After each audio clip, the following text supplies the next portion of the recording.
Very Bad Wizards is a podcast with a philosopher, my dad, and a psychologist, Dave Pizarro, having an informal discussion about issues in science and ethics. Please note that the discussion contains bad words that I'm not allowed to say, and knowing my dad, some very inappropriate jokes. You did the right thing. No, I didn't. The thing I thought was right, but not what people think is right. Well, maybe you're turning into people. But I don't want to be people. The Great Boss has spoken! Pay no attention to that man behind the curtain!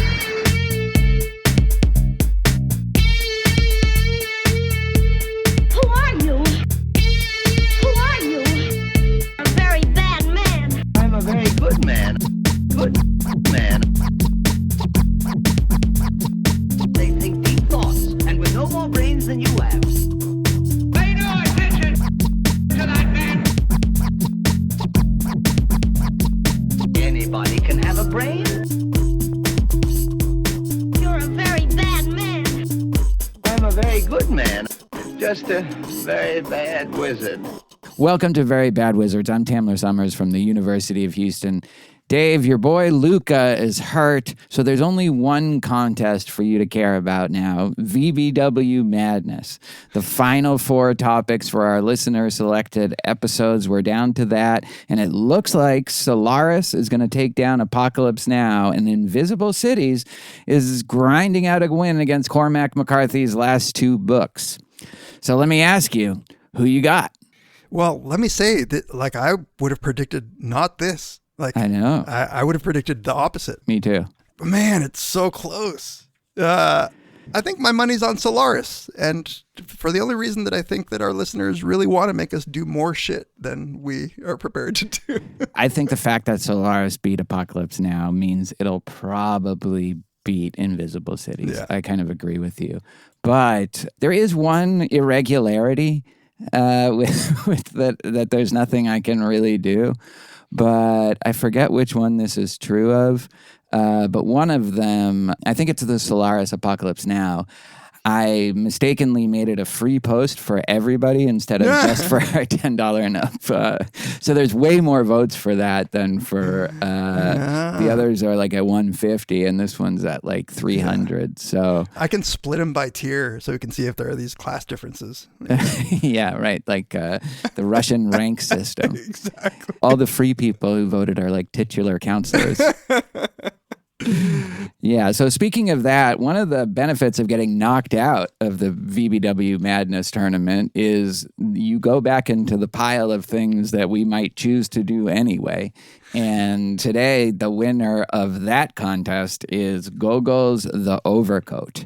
Nikolai Gogol's just kind of indescribable, weird, and really fun and at times beautiful story. So that's what we'll talk about in the second segment. But first, Philosophy. Philosophy. See, I thought you'd be super happy. You'd be just so excited to get to our opening paper because the opening paper that we are going to talk about is by Brian Francis. Do you know who that is at all? Had you ever? I don't. So, philosopher's forthcoming in philosophical studies. So it says.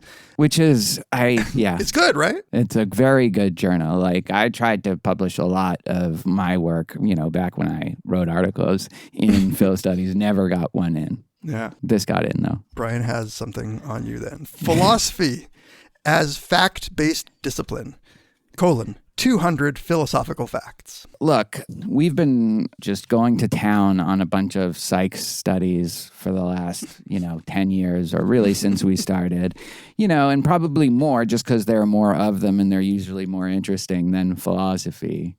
But the last 2 weeks, okay, now we're aiming our satirical laser at my own discipline. And, whatever my problems with the last article was, the, monogamy is impermissible paper, there was something about that one that, like I said, it might read at times like an alien reporting on, human race. There was something...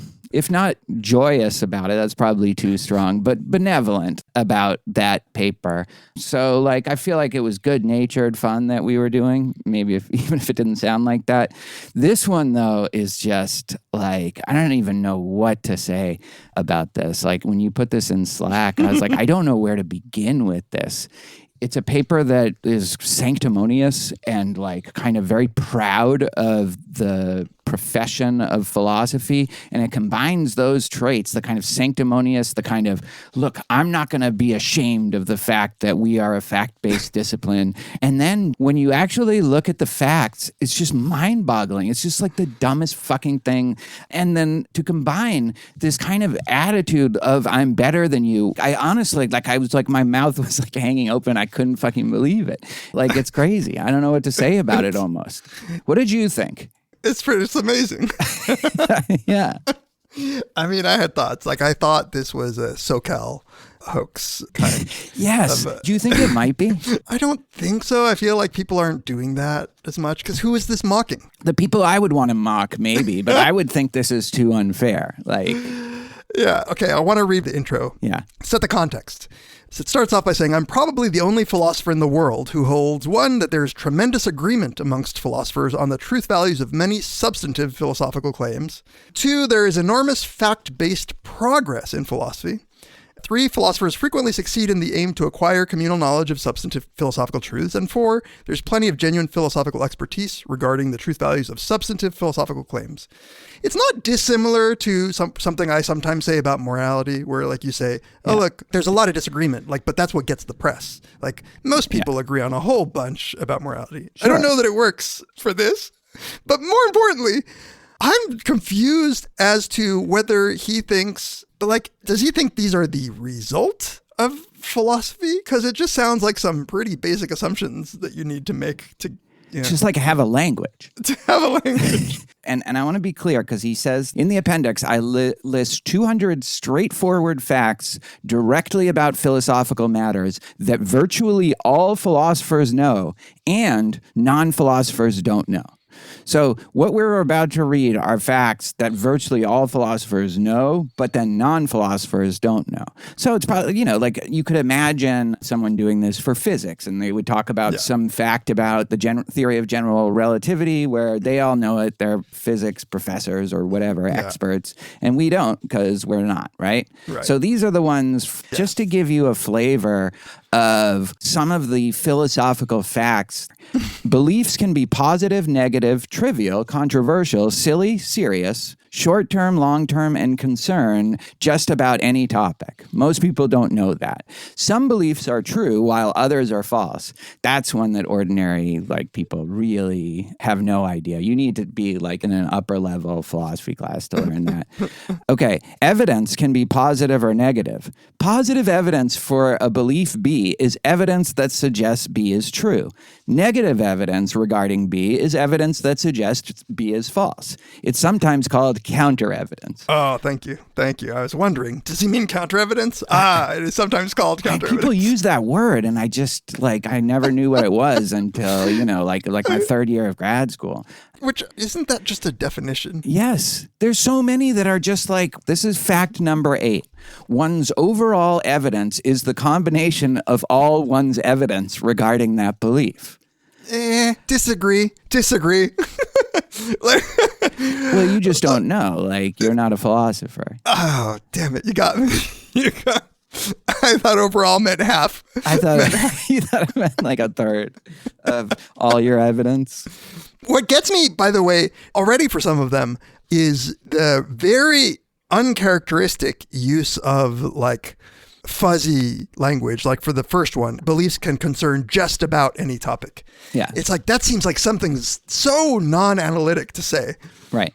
Just about, he does address that earlier, so we can go back and read that. But of course, yeah. But that's exactly why I honestly think, there's probably 70 of these that are just basic tautological truths about language that, of course, everybody knows that because they speak English. And then there's some like this. One person can doubt what another believes, another disbelieves, another wonders about, another assumes, etc.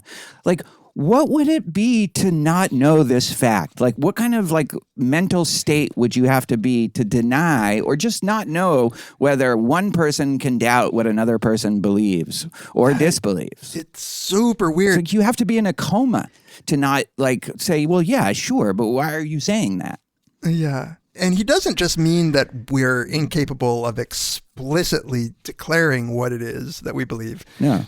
Like, he just thinks that this is something that you don't believe until you get the sufficient training. And that these are the building blocks on which philosophy works. Again, and that most people don't know. Like, Yeah. A belief can be neither practically useful nor evidentially rational.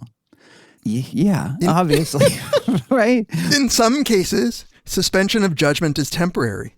Other times it is permanent, or nearly so. Or nearly so. There's so many of those things too, because I think what he's really worried about is people responding to him with, Like counter arguments.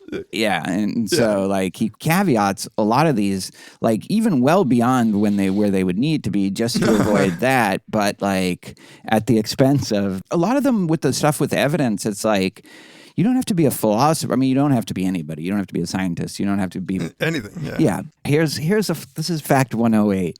And I just like, I can't believe this is serious. Like I like your so-called thing. I think it might be that.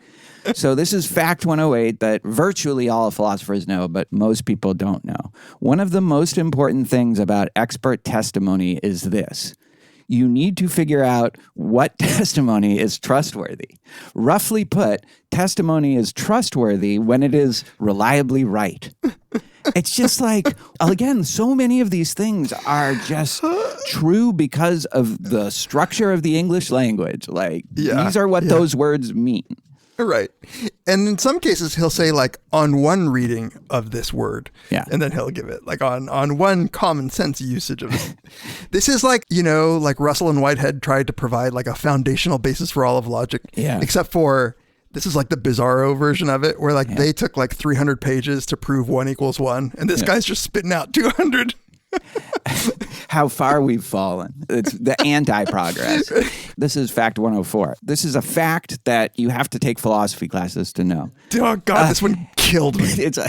In order to separate the true experts from the people who only think they are experts, it's often helpful to look at their credentials.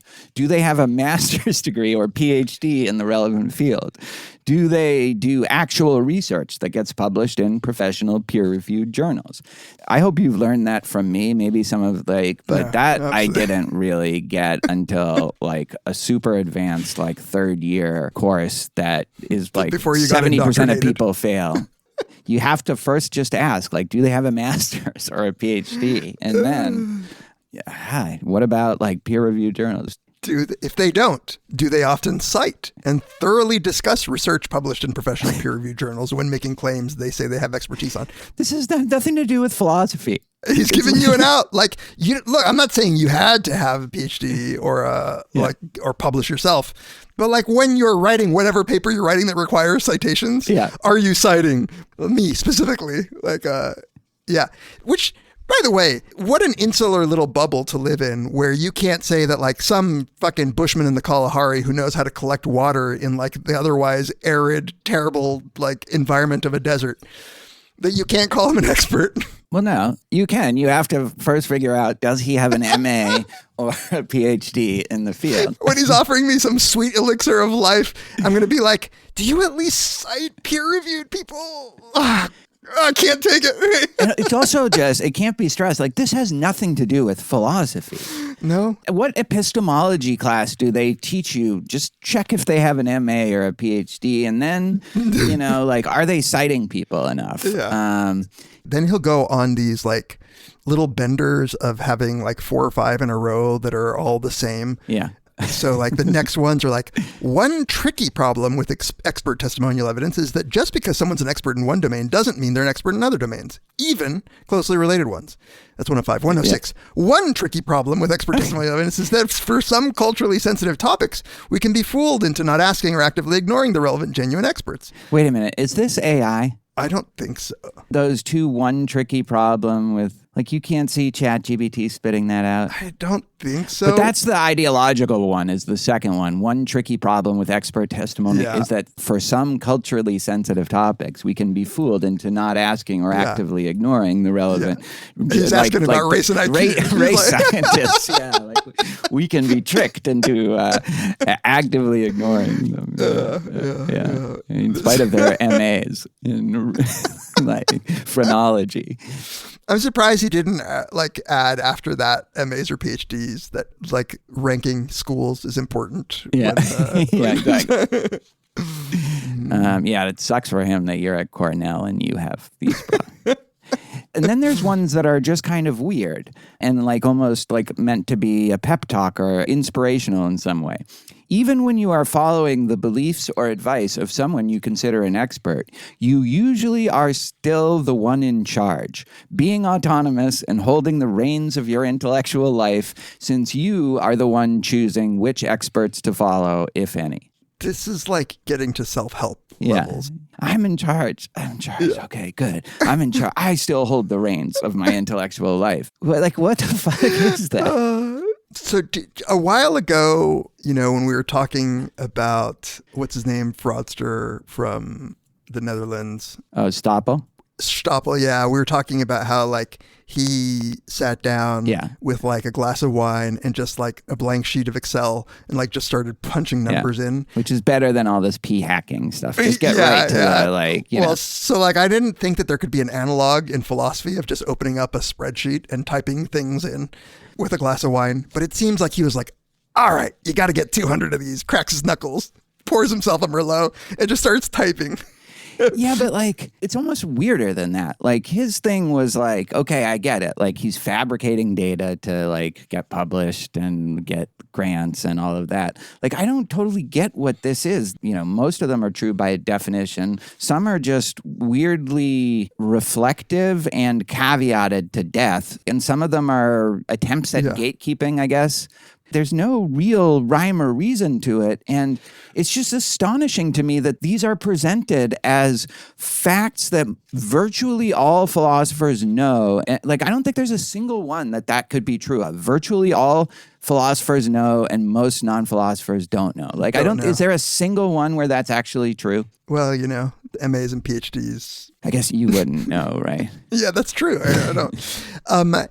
So I guess one of the things that confuses me is that he doesn't think that this is the output of years of philosophy. He just thinks that these are the foundational facts that philosophers use. Because he's not arguing that these are the things that through the philosophical method we've arrived at as facts, right? It's not like science in that, well, we didn't used to know water was H2O, but now we do because we did science. Well, I think he does want to say that. Because some of them are like 126. In order to be respectful in a disagreement, which often will make it much more pleasant, efficient, and illuminating for everyone, you can do two things, one negative and one positive. A, do not get angry or mock, belittle, misconstrue, or insult those who disagree with you. B, soften the blow by emphasizing to them one or more positive features of their false beliefs. This is like... That's what Socrates would always do. I think it was David Lewis in 1983. It's also so not like what philosophers would do. I know, They're like vicious they know sons of bitches in the whole world, like looking to like tear down the person up there. If you attempt to morally justify your action, I love how he has to still like... Yeah. That's the true contribution to philosophers, is to just add letters for no reason. Yeah. If you, at T1, attempt to just... then you are typically trying to point out the good moral basis you have doing A. I mean, like, you're a little non-philosopher mind, probably can't fully comprehend that, but or Adderall. I could see that it would be kind of blowing your mind. So in terms of like what you just said as to he's not trying to claim it's like, oh, we didn't know water was H2O and now we do. Yeah. He says, I think contrary to that, he says, because the facts are more or less hidden, the facts are hidden. We miss the similarities of philosophy to hard sciences. Although there is long-standing disagreement on many philosophical matters, the same feature is found in physics. Physicists could construct a pole similar to the Phil Papers one in such a way that it would show profound disagreement in physics. Even so, many philosophers would respond that although there is serious disagreement in physics, philosophy is different in that there is so little agreement. And so these 200 facts are meant to kind of respond to that. But again, unlike the physics analogy, they're not facts that any normal person wouldn't know for the most part. And there's definitely not facts that are taught only to philosophers. Like you only have to be this initiate in order to understand them. Like they're usually not taught at all. Like, yeah, I think at some point he says, well, like, wouldn't it be crazy if like science textbooks started off by just talking about all the things they disagree with? But no, they don't. They start with like all of the things that we know for sure. Why don't philosophy textbooks start this way? It's just like in some ways this is the more alien piece, because I think we occupy like a different understanding of the things you call facts, the things you think philosophers know and non-philosophers don't know, the way you present arguments. It's weird. We should read his response to my big issue, which is that non-philosophers don't know this. So he says, many philosophers will balk at ignorance. He does this thing where he capitalizes like 6 words, and those are his theses. And ignorance is the one that most non-philosophers don't know these facts. The alleged problem with ignorance isn't that it's vague with its targeting the moderately educated adult, which allows for quite a bit of a range. No, that's not the issue. Philosophers are often quantifying over vaguely defined groups of adults. Again, that wasn't the issue. Instead, the problem is supposed to be that a clear majority of those moderately educated adult non-philosophers are easily disposed to accept virtually all of my 200 claims, if just prompted. So, ignorance, capital, is false, the thesis. And, see, this is more philosophy. If ignorance is false, then the transition mentioned in epistemic and practical happens in few moderately educated adults, and so these theses are mostly inapplicable, even if true. Okay, I'm sorry to say it, but the objection to ignorance is inaccurate, usually wildly so. Wildly inaccurate, this objection. In order to get a handle on ignorance, epistemic, practical, consider an apt analogy. Alex is ignorant of the majority of differences amongst depression, trauma, stress, anxiety, and sadness. These are distinct states, but she is clueless about their important differences. She is depressed and traumatized, stressed, anxious, sad, pretty much like most people do with partial facility. She definitely expresses some truths, such as Joe is pretty sad this week. However, she doesn't have the 5 distinct conceptions in her mind under one reading of conception. If she, I don't know what that's all about. So that's the analogy that, like, you know, someone who might use the word depressed or whatever in all these ways. Yeah. But that's just, well, I doubt that it's that clear cut how to separate all those things, for one thing, right? Yeah. I don't even, where do I even start? So, assuming that there are clear cut ways, then okay, cool. Then you could just literally insert any fact and like it would be doing some work. You could insert any 5, like, you know, do you know the difference between nimbus clouds, cumulonimbus clouds, cirrus clouds? You know, some people will just look up and say clouds. So yeah, of course, that's true. But like, how by analogy does this have anything to do with the quality of these 200 things that are... And here's another, the 2 cases, philosophy and baseball, are similar. Any baseball fan has a partial grasp of what the stats slugging percentage for hitters and earned run average for pitchers are. It's like, no, anyone who uses those terms knows exactly what those are. This is a terrible analogy. It's a correct analogy for your thing, but not. But when you talk to them about those stats, you realize their grasp of them is surprisingly weak, despite the fact that they can often talk competently and informatively using the vocabulary and some familiar... Who talks about ERA without knowing that ERA is like earned runs over 9 innings? Like, who doesn't know that? There's Also, like, of all the problems, too, calling this list of things facts offends me in just other ways, because a lot of them are just sort of normative advice stuff, where like, so 175 through 191 all start off as useful rule, : don't forget the fact that one's evidence is sometimes in key cases unrepresentative. Useful rule. Don't make mistake making quick judgments on one's immediate evidence for having a good basis for belief. Useful rule. Like, those are facts. If it's a useful rule, it's a fact. It might be a fact that it is a useful rule. Yeah. Well, that's all he's claiming. But a rule is not a fact. I mean, here's one also like that. Open-mindedness is often a good thing because it allows us to acquire new, useful knowledge. But it has to be used carefully, as it can easily lead to our agreeing to false beliefs too. This is analogous to someone who doesn't get the difference between trauma and anxiety, or I honestly, I feel like we're being mean to it, but I was talking to two philosophers about this, and that we were going to talk about it, and Sean Nichols said, "Don't be mean." But come on, this is good for Brian Francis. We're engaging. Yeah. We're engaging with the relevant literature. Because you know why? You, at least, my friend, have a PhD in philosophy. And Yeah. I mean, how to do this. I think the hard part for him is that I, as a philosopher, have some problems with this because I don't know. I looked at your CV. I don't see an MA or a PhD in philosophy. And combine that with the fact that says just because someone is an expert in one field, that doesn't mean they're an expert in another field, even a closely related field. So thanks to this list, I now no longer trust you at all. 200. I feel like some of these could have been collapsed and some of them should have been divided. I would like, if a listener is more sympathetic to this than I am, to send me 3 out of the 200 facts that you think fits the criterion of virtually all philosophers know this and most philosophers don't know. 3 out of the 200. I don't think you can do it because I don't think there are 3 that meet those criteria. All right. Well, this paper does not make it into the list of 200 things that we know as facts. I do think maybe it's a hoax, but it would be a Gogol style hoax. You don't know what exactly it's satirizing, what's going on exactly, what's real and what's not. They're like boring aphorisms, some of them. Yeah, there's definitely 8 categories of them, true by definition, true because we speak the language, not conceivably false, actually, just based on how we use language, tautological. Then there are some which are, sure, but they are empirical claims, but they're kind of obvious. There are ones that are entirely psychological claims, like what intelligence means and the difference between having intellectual, psychological, or moral wisdom.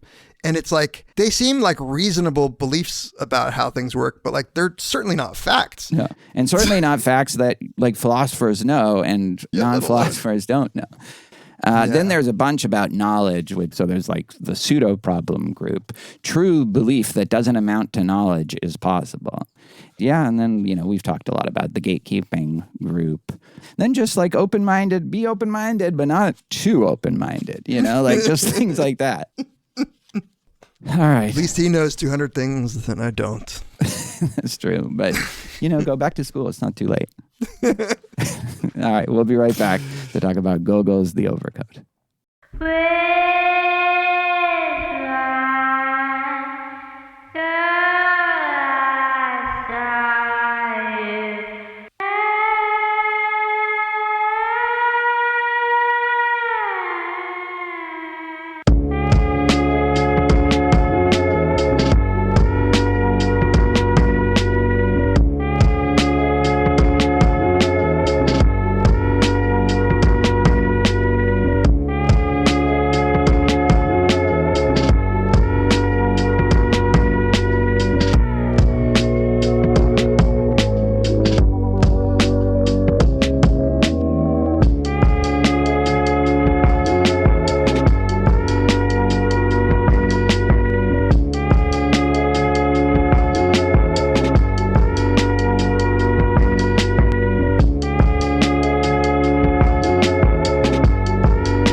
Welcome back to Very Bad Wizards. This is the time of the episode where we like to take a moment and thank all of our listeners who reach out to us, who communicate to us, who email us, tweet at us, all the different ways you get in touch.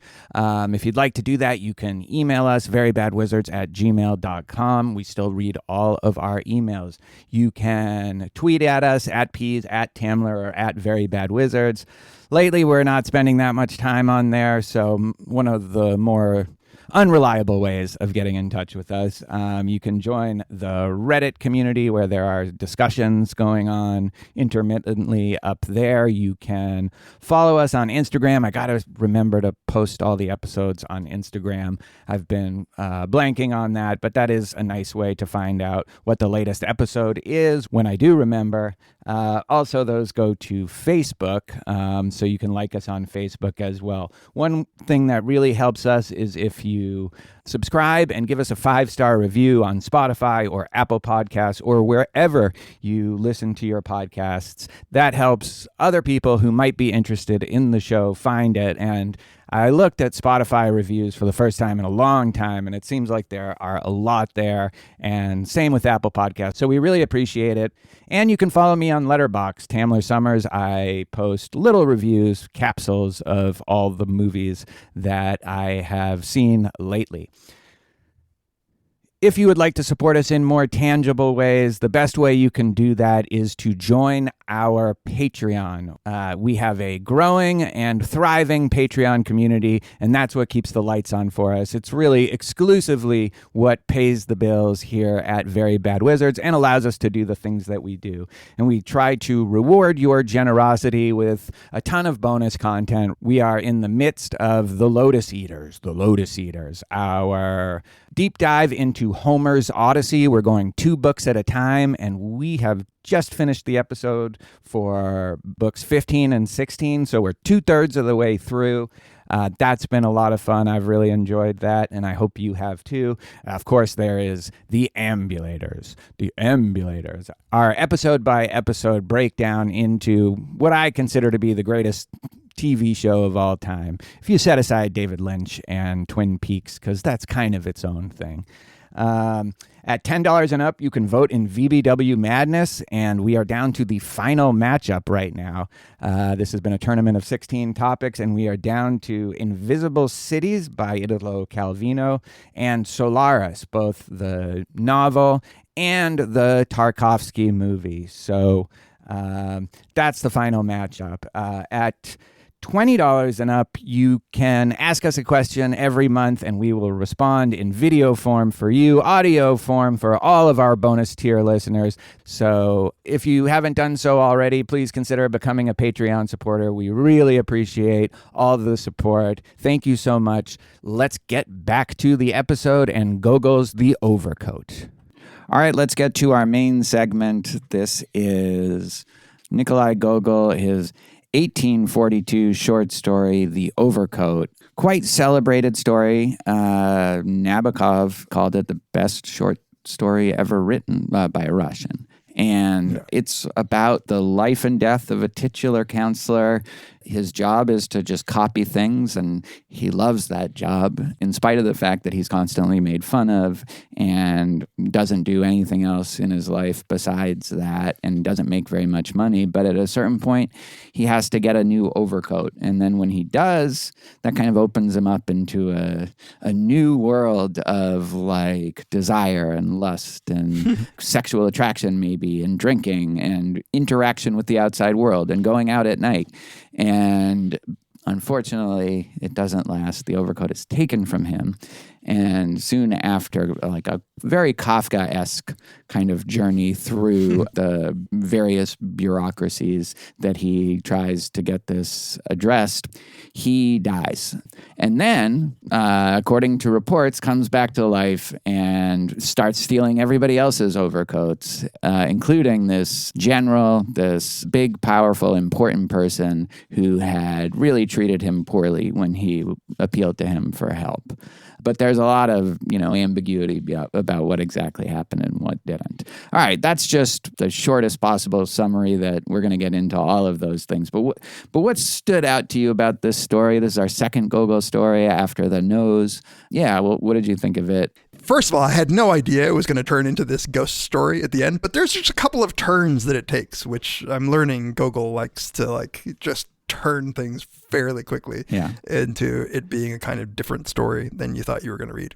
2, I'm obviously not an expert in Russian literature, and I believe, like, it's not hard to believe that Gogol influenced, all of the other ones after him. Dostoevsky, Yeah. And like, I'm trying to get a sense of like what it is about this era of Russia, like the bureaucracy, the neuroticism, like, cause they're not all similar. It's not like all those stories, but they're capturing something about like either the Russian character at this time and place that I don't know. And like, the I feel like I know them. institutions, like the structures. Yeah. The structure, I think, is the big deal.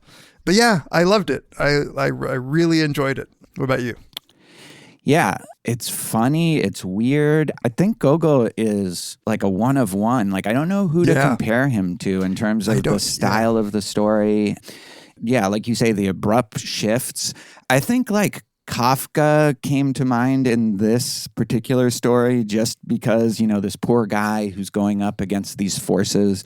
But Kafka is more, it's a little bit more coherent as a whole piece. It doesn't jump around in different kind of styles. And it's just a little more kind of full of anguish, even though Kafka can be very funny. Like there's a kind of anguish, an existential anguish beneath the which I don't necessarily feel here. You don't know what it is exactly. You just can't pin it down. It's like you try to and it squirms out. Like even like individual sentences won't have like an internal logic sometimes.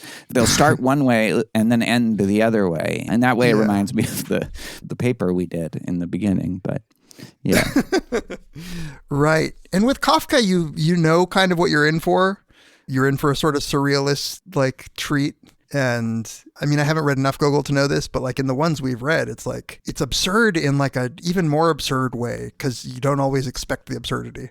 No, I don't know how, right. Yeah. And then sometimes it'll get very serious and sentimental and very poignant, like with the coworker who, has made fun of, what's his name? Akakievich, that like it makes him like look into like the black heart of like the inhumanity of man, then there's this other thing about the narrator. Like, what is the narrator? We would have this question about some of Dostoevsky, like in Brothers Karamazov, like, but this is like all over the place. Like sometimes he's omniscient, sometimes he's kind of opinionated and cynical, sometimes he can be sincere and generous, like he can be forgetful, like he's like, oh, I can't remember, like, where this address was. And sometimes he can just be like, I didn't really care enough to look into that part. So I know. Yeah. Sometimes you're like, wait, was this a coworker? No, it can't be because he knows about like his early life and his mom, Yeah. It's whatever he needs. Yeah. Like to convey a particular. And it seems like depending on his mood, like the narrator, like how he's telling the story. So that's super interesting. I think it's interesting that like we're going to try to talk about some interpretations, but it resists any kind of fully coherent interpretation, either at the level of basic facts, like what's happening, I guess, especially at the end. Like, is it a real ghost? Is it not? Is it the two thieves? But then also, like, just what's the satirical target? What's the moral? Is there a lesson here? Because sometimes it does seem like it's taking aim at that Russian rank system and the bureaucracy. But then also it can be equally kind of, I don't know, mean to Akakievich and the tailor. But then it can also, like, right after that, be very charitable and kind of generous towards them. So here's one thing that I wanted to, like, run by you as it's like my vibe after reading this a couple of times, which was it's definitely pointing like a critical finger at this hierarchical Russian bureaucracy system that was around during this time. But there is this strong sense of fate that I get where like he was fated to have the name, he was fated to be born even with an expression on his face that made him a titular counselor.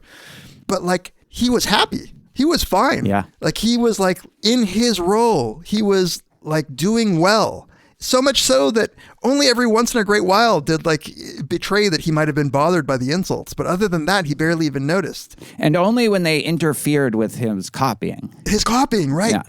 And then the minute that he gets a little bit of a taste of what it must be like to be a rank or two above, his whole world goes to shit. And you could almost read it as like he stepped out of his foretold station in life and paid the price for it. Or you could see like he got a taste of it. Or you could say that's just the evilness of this kind of system. I don't know. Yeah, I mean, like you could say he was in Eden, and when he got the new overcoat, he left Eden. You know, that was the overcoat was the apple. The overcoat was the apple. Yeah, no, I mean, so I had the same thought. I think this is a read of it, that this is a guy whose life was internally happy. Like he may be impoverished, but it was happy, and he was like free from all the kind of craving and insecurity and like dependence on the external world, beyond just the ability to just copy things. And then when he copied, he was in this like perpetual flow state, and he would go to bed with a smile on his face, thinking about copying the next day. And then, the overcoat turned him into a potentially like normal person with urges and desires and like having friends and drinking. I don't think he moved up any stations. It's almost like he joined his own station, right? Like, right. Well, that's the thing. Like, it makes it sound like he's the lower class, but he's, like this is a decent post in society. He's not like one of the lowest caste members of society. He is it's very low on the ranking. And the way he describes it is he was what is called an eternal titular counselor. Right. And like people sneer. No upward mobility. Yeah, no upward mobility. So, but either way, whether it's rising in rank or whether it's just having friends and thinking about other things besides copying, like he is introduced to a new world of craving and desire. And you could think of it as in the Christian context and Jewish context of leaving the Eden, but also in a Buddhist context. Like he now has this desire satisfaction problem that he didn't really have before. And that's going to lead him to be vulnerable to the external world in a way that he wasn't before. Right. But then the reason he wanted a new overcoat wasn't out of vanity. It's the North Frost. Like he needed one. He needed one, and he didn't have enough money to just get one without having to think of it. So what it created in him was this like 6 months or however many months of doing everything necessary, like not eating, not using candles at night, like sacrificing ability to copy. Yeah, because he didn't have the light, and constant thinking about the prices of cloth and whether he would be able to afford the right kind of fur. He had to settle for cat. I know. And this was just, again, fated. And the weather plays a large role in everything. Yeah. And the weather is famously uncontrollable. But it's not uncontrollable that if you live in St. Petersburg, you're going to need a new coat at some point. Like he's almost 50 years old. Like, so if you think of it like that in conjunction with the interpretation you were laying out, then it's kind of like tragic. It's like it was temporary. Like you had to leave the garden. You had to join the world of dukkha and desire and craving and aversion. And then like how does the potentially supernatural like ghost story part of it relate to that as well? So it's like it's super hard to get a handle on. Yeah. It almost turns into a Edgar Allan Poe. Yeah. Although with a little more comedy, like a little Scooby-Doo mixed in with, like the ghost like sneezing from the snuff box. Yeah. So I'm sure you know this, but there is some scholarly controversy about the ending, whether there was anything supernatural going on at all. Yeah. Well, let's wait to talk about it then. Okay. Yeah. Well, first of all, whenever we do these Russian stories, like the right translation is important. And the reason it became so salient so early on is that there are these plays on the names that he's born into. So I was looking at, okay, what do these names mean? So his last name is a word for a shoe in Russia. Yeah. But then I was like, Akakievich, which is the patronym. So his dad was named Akaki as well. And they're like, yeah, this was probably just a poop joke. Like, this was a play on caca. So, like, what's hilarious and absurd is that a guy would be named Akakievich, which sounds so much like caca. Poop. Yeah.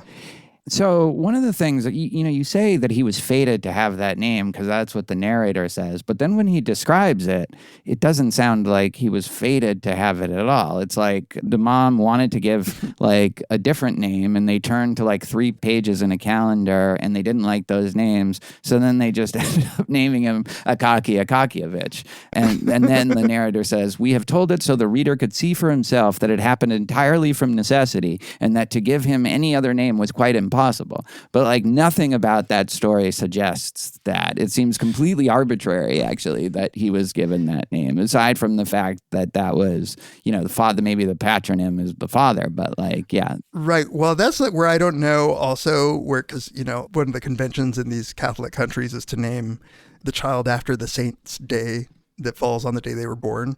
And so she's going through the calendar and she's reading these names, and the mom is like, no, that won't do. I don't know if those are like particularly bad names, or was she just like not happy with them? Are they like ridiculous names in context? But even if they are or aren't, like, she still didn't have to give him Akaki if she didn't want to. She could have chosen a different name. No, but fated. He's fated to it. She wasn't. He was fated to that name. Well, right, in the sense that any child is when their parents name them, I guess. But I feel like he's making a bigger deal out of the fate part of it and then undercutting it. That's how I read it. I think what he means is his character was going to end up matching it so well that like you cannot conceive of him as having another one of those names. Yeah, I mean, see, to me, I see this as another quirk of the narrator. He's just like, I'm going to tell you this was like strictly necessary, like everything logically follows. And then I'm going to tell you a story where that's not at all the case. That she's like, all right, I don't like these names, so I guess I'll give him the dad's name. That's the thing about the narrator is you don't get when he's making fun of you, when he's being serious, when he's being just going on some weird digression. But then, like, you hear about him and you hear that everyone's kind of mean to him and they don't respect him, and they say that he's like sleeping with his landlady or that she beats him. Then there's this passage where he says, only when the joke was really unbearable, when they jostled his arm, interfering with what he was doing, would he say, "Let me be. Why do you offend me?" And there was something strange in the word and in the voice in which they were uttered. Something sounded in it so conducive to pity that one recently appointed young man who, following the example of others, had first allowed himself to make fun of him, suddenly stopped as if transfixed, and from then on everything seemed changed before him and acquired a different look. And then he talks about when people would still make fun of him and he would think of those words and then add, "I am your brother." And the poor young man would bury in his face in his hands, and many times in his life he shuddered to think how much inhumanity there is in man, how much savage coarseness is concealed in refined, cultivated manners, and God, even in the man the world regards as noble and honorable. That's like out of a different story. Like, I'm like, this could be the main character. Yeah. This guy right here who has this like epiphany, realization of the humanity of his like fellow, office worker who has been this little gray man who nobody thought about his feelings until this one moment. Yeah. It like sparked empathy in his soul, and also just like some kind of self-reflection and interrogation. Yeah. Like, what are we doing here? What? Yeah, connection to all humanity, as brothers. And there's something is very sad about this poor guy being like, leave me alone. Like, what are you doing? Like, why do you have to do this, Yeah, so vulnerable. The way, let me be. Why do you offend me? Yeah. It's like I was sad reading those words. I know. And then but that's really one of the very few times where it kind of pulls at your heartstrings in any sincere way in the entire story. Yeah, but so then we hear about like his day-to-day life and how much he loved his work. And I just loved the description of this. This is where you think he's in this kind of flow state. He served with love. Delight showed in his face. Certain letters were his favorites, and when he came to one of them, he was beside himself. He chuckled and winked and helped out with his lips so that it seemed one could read on his face every letter his pen traced. So he's like merging with the copying, Outside this copying, nothing seemed to exist from him. Yeah, and then when he gets home, he would just eat but not really care about what he was eating, and then start copying and then go to sleep with a smile on his face. Thinking, what would God send him to copy tomorrow? Yeah. So flowed the peaceful life of this man who with a salary of 400 was able to content himself with his lot.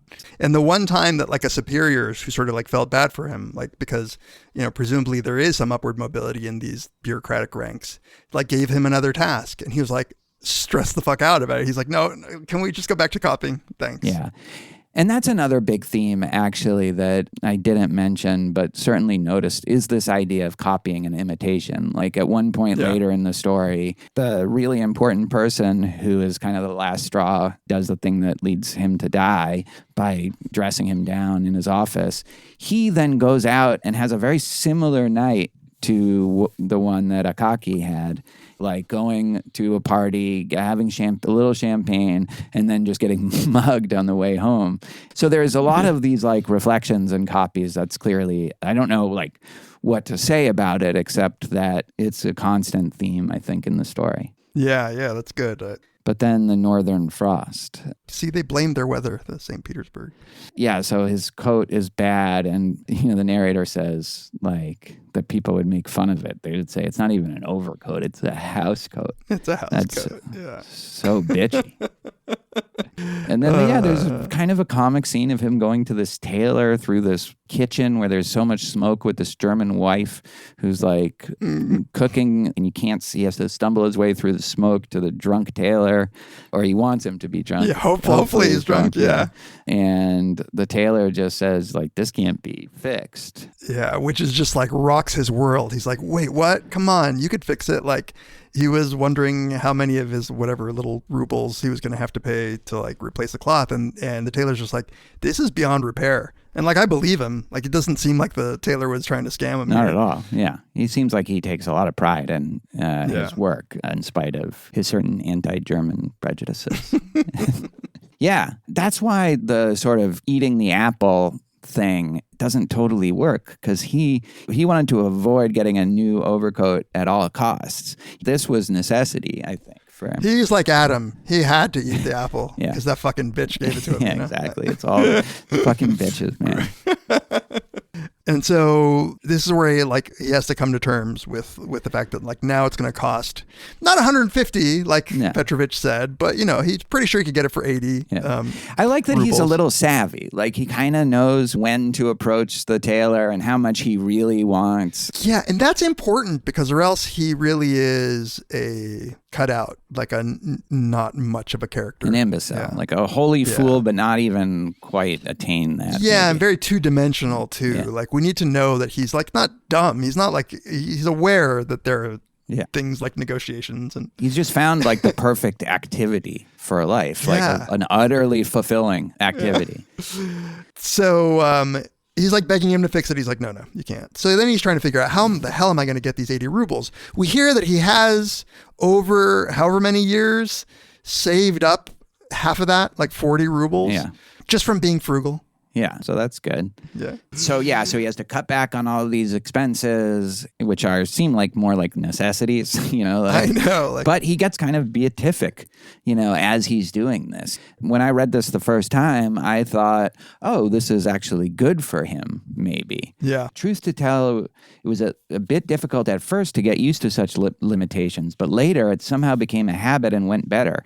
He even accustomed himself to going entirely without food in the evenings, but instead he was nourished spiritually, bearing in his thoughts the eternal idea of the future overcoat.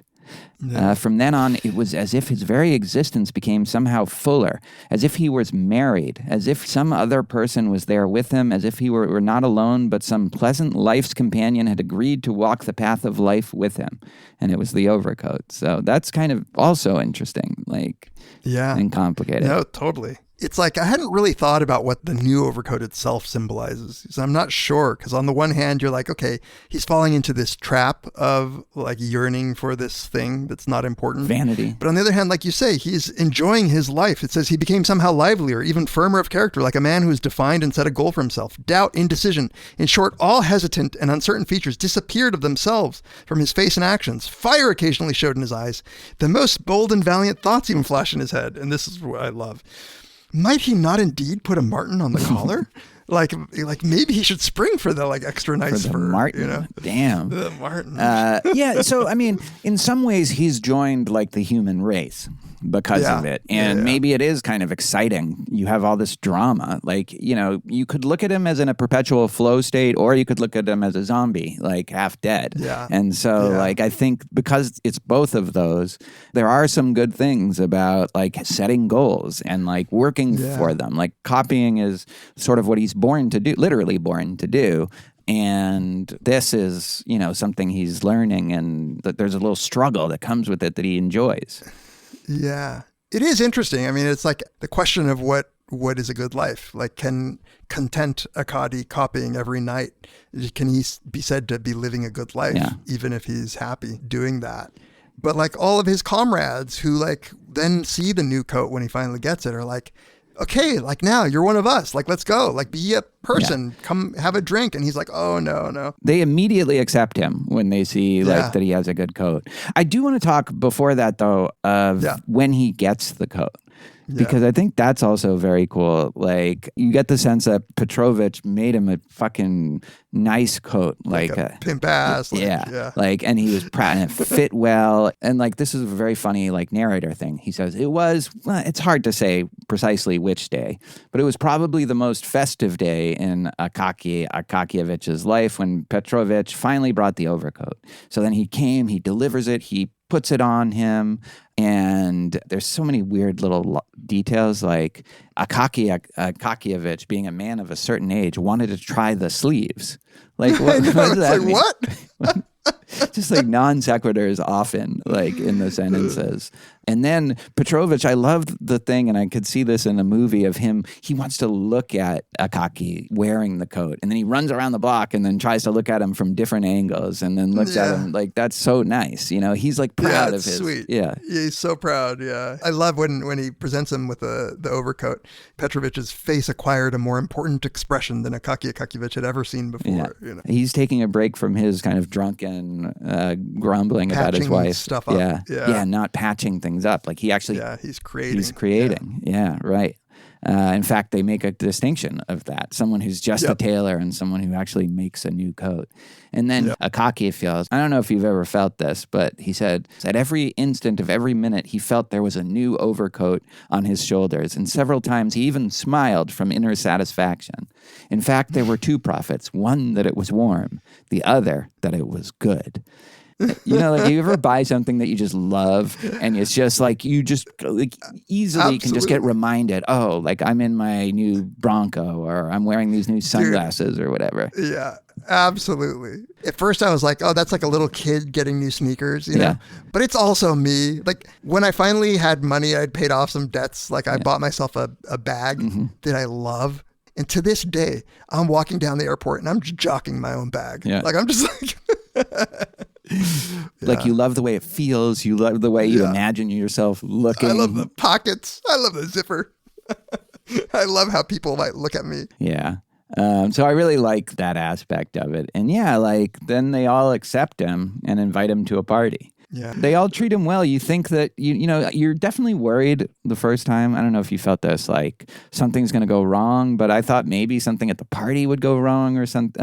But no, they're all pretty nice to him. Yeah. Okay, so this is interesting. Like, he goes on the way, and at first it's desolate and kind of shitty, but then all of a sudden it's like he enters, like the red light district, the way that's described. It's like, oh, there's women here, and there's like someone is bearing her whole leg.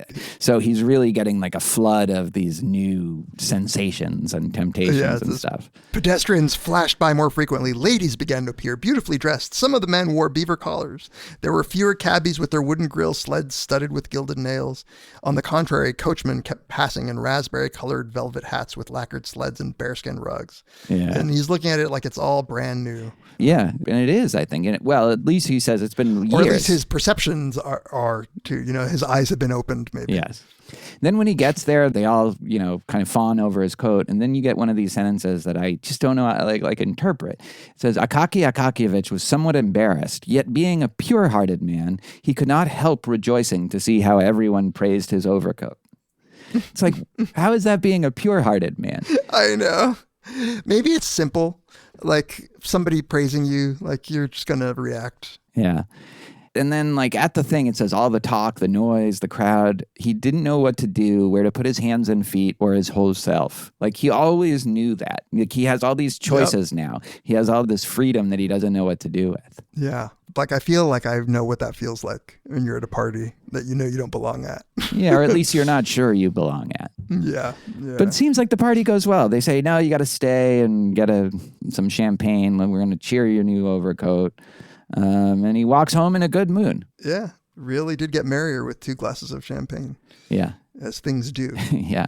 Usually these days will take me a little more than 2 glasses. And then he ends up in this, like, you get the sense of this big dark square. And like, I relate to this too of like, okay, where the fuck am I right now? And why is nobody around? And it seems almost like sinister sometimes. You can be in a situation where there's nothing actually happening, but it seems sinister. And in this case, it is because, he gets jacked for his overcoat. He took his like jewelry too, his chains, his earrings. By some mustached people. Yeah. Precisely what sort he could not even make out. His eyes grew dim, his heart pounded in his chest. That overcoat's mine, one of them said in a thundering voice, seizing him by the collar. And it's just tragic because you've just learned every little detail about how long it took him to save this up and that he was only out there because his office mates insisted that they celebrate this coat. And he probably was in that state of bliss, looking at like the ladies walking by and not paying as much attention to, situational awareness was down a little bit. and then, I don't know, do you want to talk about all the different bureaucratic hurdles he faces? Yeah, well, I think it's like we should just get maybe to the fact that like he was having trouble getting anybody to like pay attention to this report, which I totally relate to. Like, it's hard now if you get something stolen to like get any police officer to pay attention. Yeah.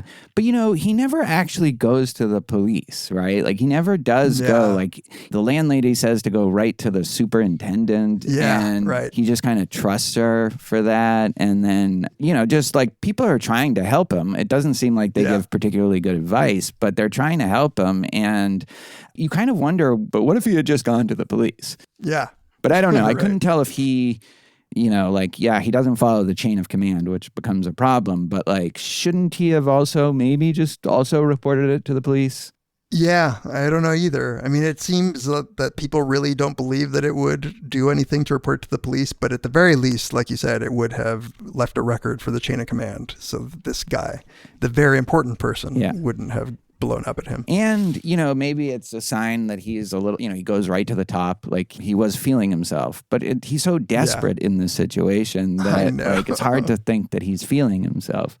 So I don't know, like a lot of this story, it's hard to know how to interpret that. Yeah. But this very important person that he goes to is not only not willing to help him, but because he's got a friend there that he's trying to impress, he gives him a real lecture, a dressing down that just makes him go pale and ultimately kills him. Yeah. Poor guy.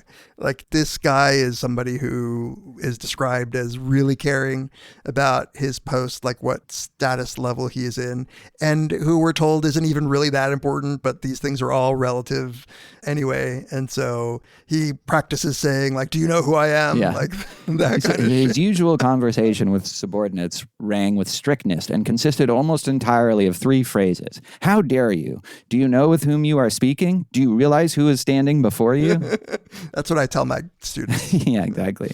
This is where the narrator has that line. He says that this guy, when he got this job, would try to make the ranks really, really clear. He introduced the custom of lower clerks meeting him on the stairs when he came to the office. Right. Everything going in the strictest order. A collegiate registrar should report to a provincial secretary to a titular or whatever else, and in this fashion, the cases should reach him. Thus, everything in Holy Russia is infected with imitation, and each one mimics and apes his superior. So that's another kind of mimic, imitation, copy kind of thing. But it's a disease in this case that infects their structures. Yeah. Huh. Because just the nature of copying that a cocky does it doesn't feel like it's an abomination. It's a pure. Yeah. At the worst, it's like this one platonic remove from the actual thing, but it does seem like pure, whereas this is like bootlicking, obsequiousness, like no self-respect, no actual care, just pure ambition. Copying just because it's a rank above you, not copying for the good reasons that things need to be copied. For the intrinsic value of copying. For the intrinsic value, or for like the very sort of horizontal goal of like moving a document from one office to another. Yeah, right. It's horizontal, not vertical in aspiration. So this guy he has bought into that. And it's almost like it's making him just a worse person where he might not otherwise be. For sure, because when, like, as soon as he's done doing that, like, he feels some measure of guilt about what he just did. He's not such a clear villain. Yeah. And he doesn't know that Akaki has died. And then he finds out, and then he feels even worse. So then he goes to the party and actually, like, has a good time and becomes, like, expansive and also has 2 glasses of champagne, just like... Right. Yeah. And then like does a little booty call on the way home, or at least he wants to. Another German. Yeah. It's funny. They're little, not even shots at Germans. They kind of are, I was reading, just because like for them, the Orthodox, like the Protestant Lutheran Germans were like kind of people to be mocked or looked. I like this passage as he's in the carriage on his way to see his German mistress. Filled with satisfaction, he kept recalling all the gay moments of that evening, all his words that had made the small circle laugh. He even repeated them, many of them in a half whisper, and found them as funny as before, and therefore it was no wonder that he himself chuckled heartily. By the way, Akaki had chuckled when he passed by a thing. But the reason I had this like highlighted is because I have done that. Like, totally been, like if I feel like I was pretty funny at some gathering or like maybe a lecture or something like that, I'll kind of rehearse it. It's one of my traits that I'm least proud of and hope when I awaken to not do ever again. Before this, though, like chronologically, there's already been, it's a corpse. It's like his dead body has been going around, according to reports, just yanking people, no matter what rank they are, just yanking all their overcoats off. Yep. And very indiscriminately. Pulling from all shoulders, regardless of rank or title, various overcoats with cat, with beaver, with cotton quilting, raccoon, fox, bearskin coats. In short, every sort of pelt and hide people have thought up for covering their own. One of the clerks from the office saw the dead man with his own eyes and recognized him at once as Akaki Akakievich. It's like an egalitarian, like, revenge spirit, Yeah. And then the same thing happens to him, right? Yeah. On his way home. But, he sees Akakievich, right? Yeah. Suddenly, the important person felt someone seize him quite firmly by the collar. Turning around, he noticed a short man in an old, worn-out uniform in whom, not without horror, he recognized Akaki Akakievich. The clerk's face was pale as snow and looked exactly like a dead man's. Yeah. Here you are at last. At last, I've sort of got you by the collar. I love that because he always says sort of, actually, it's your overcoat I need. You didn't solicit about mine and roasted me besides. Now give me yours. The poor important person nearly died.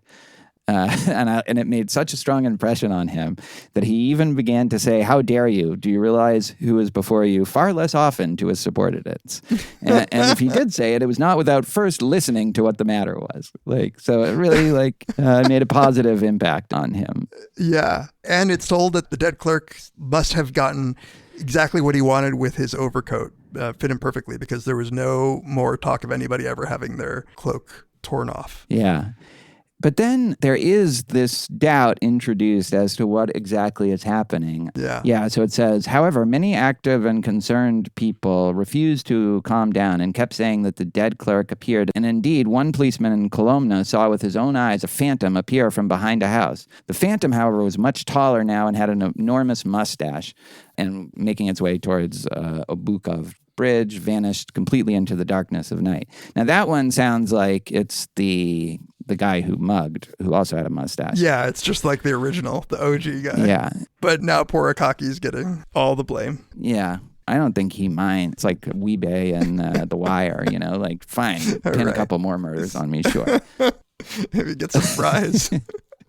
But like the thing that I think is that you're meant to at least question is whether like it wasn't just those two guys going around robbing people in the first place. Some have suggested that. That it wasn't just the two guys, as in what? The same two people who mugged Akakievich were mugging everyone else. That they're the ones who were doing it all. Yeah. It's funny because so in trying to figure out like when it takes that turn to the ghost story, it feels as if there is enough in there that Gogol makes me want to really believe that it was his ghost. Like it's just a matter of fact. Like he saw it, and that it's not like he's not laying out a Scooby-Doo mystery for us, but rather just like, no, these are the things that happened. And having read the nose, it's like, yeah, you're just like, this shit happens in this story. Like, but even the nose seeds it in that could be a dream. Like, so like, I think there's always that possibility, but I agree that you don't want it to be like that. Right. You at least want, like, I'm glad he's out for some sort of, well, I don't know if it's out for justice like this. It's like I think he is. Yeah, but like he's also robbing people of all kinds of coats. Like maybe it instantiated this desire, like he became so singularly focused. You know how they say that ghosts, like until they have their worldly business completed, they can't like transition. Yeah. I know, believe this to your core. Yeah. That's why he didn't appear again once he took the... once he finally got the important guy's coat. So he was just looking around like for the right guy, just snatching coats until he found the guy. Yeah, maybe. And that gave him peace. Yeah. And also, fuck all these other people with their coats. Like, nobody helped him. Yeah, with their Martin. Yeah. Like, if he had taken the tailor's coat, I wouldn't have liked that. Yeah. It's such a weird shift, though. Yep. I would predict like some regular ass like author just end it there in the tragedy that he died after getting the fever, and then maybe the important person feels guilty, but then it turned into a ghost story. It's like what? Yeah. You know, when he dies, so he goes home after the very important person and pretty much just gets a fever and dies. But then he has all these visions while he's dying. Yeah. That are singularly about like the coat, right? Yeah. He says he called, like he thinks at first the thief is under him, and then he orders Petrovich to make another overcoat, but with like a snare, like little mouse traps or something for thieves who try to take it. Right. It's like Iron Man. He's like, add this to the suit. Totally. Yeah, like Morgan Freeman or... Then he imagined that he was standing before the general, listening to the proper roasting, and kept murmuring, "I'm sorry, Your Excellency." Then finally he even blasphemed and uttered the most dreadful words, so that his old landlady even crossed herself, never having heard anything like it from him, all the more so that those words were immediately followed the words, "Your Excellency." I think it's like, this is where like his ghost is gathering the sort of anger and outrage and, you know, this revenge instinct. Yeah, that's interesting that he was like stuck had he just died his normal life, like he would have died thinking about copying the next document and like, that's it. Yeah. But this new goal had been overtaken the last 6 months of his life, and he's out there celebrating it, gets stolen. In his fever dreams, all he can think of is that one thing. And that's what puts his ghost into limbo. Yeah, I think at the beginning of the story, he's at peace in his own weird way. And then because he gets the overcoat, that takes that peace away from him. And then finally, with the robbing of the very important person's overcoat, like he can be back at peace, but this time in death. But like, it's a real question whether, you know, to what extent he was alive before the overcoat, you know? Yeah. I feel like my gut is to say that this is about like, let people be, let them live their small lives, like opening your eyes to the world and the joys of the world. It's not required. Maybe, you know? Maybe, yeah. Except that it is when you need a new coat. When you need a new coat in the St. Petersburg winter. Yeah, the North Frost, the angry frost. Yeah, yeah.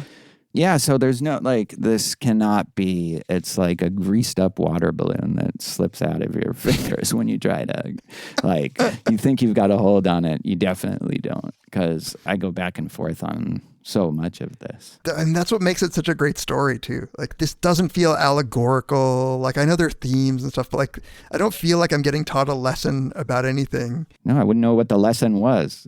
Yeah. Sometimes stories have lessons. Sometimes they don't. Fact. This is a fact-based podcast. Yeah. A lot of people don't think just because we disagree sometimes that they think this isn't a fact-based podcast. Fact-based. That should be our tagline from now on. Yeah, I think that is a key to his art that I think he's proud of too. He's just you're not going to pin me down. Sorry. Yeah. So, can I read the Nabokov quote here about Gogol in this? Yeah. He gave the following appraisal of Gogol in his most famous story. Quote, steady Pushkin, matter-of-fact Tolstoy, restrained Chekhov have all had their moments of irrational insight which simultaneously blurred the sentence and disclosed a secret meaning worth the sudden focal shift. But with Gogol, this shifting is the very basis of his art, so that whenever he tried to write in the round hand of literary tradition and to treat rational ideas in a logical way, he lost all trace of talent. When, as in the immortal The Overcoat, he really let himself go and pottered on the brink of his private abyss, he became the greatest artist that Russia has yet produced. Yeah. I mean, I could see that, nobody hated lesson-oriented or kind of moral art. Then nobody hated that more than Nabokov. And so also I like the idea of it standing on the abyss. It's touching some just absurd injustice of life that is incurable and there's nothing we can do about it. It feels in some ways the emotion that it gives me it's disorienting, but it is in a subtler way than Kafka, which Kafka is very disorienting. But I appreciate the more subtle way in which this is. You could almost read this and not be that disturbed, maybe, if you just read it. As a comic story. Yeah. With an edge. A comic story with an edge. Right. But you're not waking up as a bug. Yeah. I mean, I do think Kafka also, one of the things when we did the trial, I was amazed at how just there are these massive comic set pieces, but ultimately it's clearly about the meaninglessness of life and the crushing weight of modernity. And this doesn't feel like that, but I think you're I totally agree with you. It's touching that, but without you noticing it. But then again, whenever you're tempted to see, this is a funny satire of Russian bureaucracy and also kind of the sad little lives of clerks, you get that thing about the coworker who is I know. So it's then it's okay, so there is something going on here. And I think it's it's both. It's all of those things. Yeah, that's great. Maybe more Gogol. Me too. Yeah, that's what I was I'm glad. I ended up buying it. Maybe you were able to tell the translation that you had too. Yeah, I saw it. Yeah. Yeah, very good story. And, we could come back to it and have a totally different, I thought I was going to come ready with a Buddhist interpretation of the story. But then it's just I don't know. It doesn't let you. He doesn't let you. I know. I thought I was going to have a Christian one too. Yeah. Yeah. All right. Thanks for suggesting it, patrons. This one, it didn't win, but in a sense, it did win. This is the secret to gaming our system. It got revenge on all the other topics that beat it. That one topic that thought itself so important. Yeah. All right. Join us next time on Very Bad Wizards. The great boss has spoken. Pay no attention to that man behind the curtain.